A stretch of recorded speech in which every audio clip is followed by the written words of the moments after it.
Az árvíz az egyik legpusztítóbb természeti katasztrófa. Az árvízi biztonság javítását tűzte ki célul az Országos Vízügyi Főigazgatóság és 4 területi vízügyi igazgatóság konzorciumában, az Európai Regionális Fejlesztési Alap keretében, az Európai Unió és a magyar állam 7 milliárd 459 millió forintos visszanemtérítendő támogatásával megvalósult 5 vármegyét érintő projekt. Az árhullám nem áll meg az egyes vízügyi igazgatóságok határainál, ezért nem elég egy időben egy helyen védekezni, annak az árhullám levonulási útvonalában folyamatosnak kell lennie. Megindító látni egyébként a 2000-es felvételeket, ugye ez Szolnokon készült, de ugye azért nem szabad elfelejteni azt, hogy voltak Dunai árvizek 2003-ban, legutoljára 2013-ban, és hát azok is az évezred árvizeinek nevezhetőek. A mi esetünkben azonban a legmeghatározóbb árvízi esemény 2010 volt. Nyilván voltak itt is a tiszai védekezéssel összefüggésben jelentős védekezések a Bodrog-közi-Tiszán, a Takta-közi-Tiszán, de olyan árvízi egyidejűség és olyan katasztrófa helyzet, mint ami 2010-ben volt nálunk, olyan nem volt. Az árvízi biztonság növelése a Közép-Tisza völgyében című projekt finanszírozása a COVID-19 világjárványra adott uniós válasz részeként történt.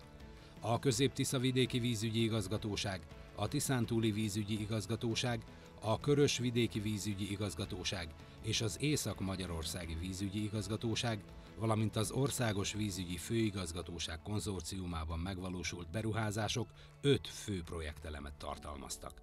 A Tisza-tó védelmi rendszerének rekonstrukcióját, Martfűn a Tisza balparti töltésének áthelyezését, a Hortobágy-Berettyó balparti árvízvédelmi töltés helyzeti állékonyságának javítását 13 km hosszúságban, a Tisza balparti töltés koronájának helyzeti állékonyságának javítását 37 kilométeren, valamint a Hernád folyó műtárgyainak rekonstrukcióját.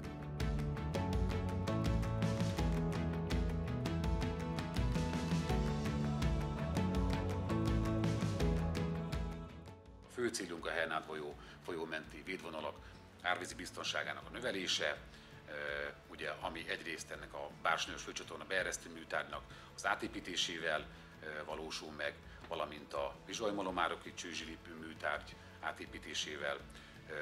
Ugye a projekt keretében tervezett beavatkozások egy olyan árvízvédelmi rendszer kialakítását szolgálják, amelyek konkrét célja figyelembe veszi a védendő értékek nagyságát, beleértve ebbe az emberi élet és más kardinális értékek védelmét, és illetve csökkenti az árvízi kockázatokat. Ennek megfelelően a két műtárgy az jelentős mértékben fogja szolgálni a Hernád teljes hazai szakaszát tekintve is az árvízi biztonság növelését. Az egyes projektelemek külön-külön is az árvízi biztonságot szolgálják, együttesen azonban egy komplex rendszer részeként az árvizek biztonságos levezetését teszik lehetővé, elősegítve a károk megelőzését, illetve csökkentve a védekezésre és a kárenyhítésre fordítandó költségeket. Reméljük, hogy ezt követően egyébként a műtárgy megfelelő üzemeltetésével és a térségbe jelentkező öntözési igények esetleges felfutásával a Hernád völgy gazdasági fejlesztését, fejlődését kedvezően tudjuk befolyásolni. A töltéskoronán futó utak megépítése, a töltéskorona burkolatának helyreállítása, a töltés állékonyságának javítása a védekezési helyszín gyors és biztonságos megközelítését teszi lehetővé. Ráadásul mindegyik projektelem olyan, ami nem csak szakmai vagy vízügyi szakmai árvízvédelmi jellegű fejlesztést jelent, hanem éppen olyan fejlesztések, amelyeket a nagy közönség, a társadalom is tud használni. Gondolok itt különös tekintetben a védvonalak burkolására, amely a Tiszát és a Hortobágy-Berettyót megközelítő embereknek, az ott kerékpározóknak ez kifejezetten fontos, és hát számunkra legfontosabbként a Tisza-tó védelmi rendszerei rekonstrukciójába olyan projektelemek kerültek bele, ami idén 50 éves Tisza-tó hosszú távú életét is meg tudják alapozni. Egyrészt a kotrások révén a tározótér is növekedni tud. A 2023. november 30-ával befejeződött nagyszabású árvízbiztonság növelő projekt olyan területekre összpontosított, ahol a fejlesztések elengedhetetlenek a Tisza árvizeinek biztonságos levezetéséhez, ezáltal az egész Tisza-völgy árvízbiztonságának javításához.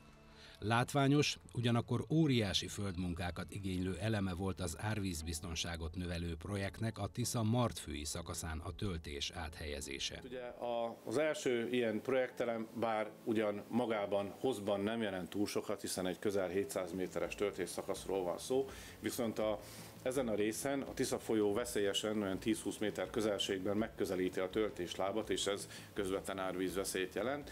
Ennek a elhárítására ezen a szakaszon, ahol ilyen megközelíti a Tisza védvonalat, át kell helyezni a töltést, és ez egyben javítja is a nagyvízi medernek a vízszállító képességét, és ebben a tekintetben elengedhetetlen ez a beruházás. A 4 kelet-magyarországi vízügyi igazgatóság illetékességi területén november 30-ával befejeződött beavatkozások nem csak lokálisan fejtik ki hatásukat, hanem azokat úgy alakították, hogy egységes védelmet biztosítsanak az érintett területen. Széchenyi 2020 készült az Országos Vízügyi Főigazgatóság megbízásából.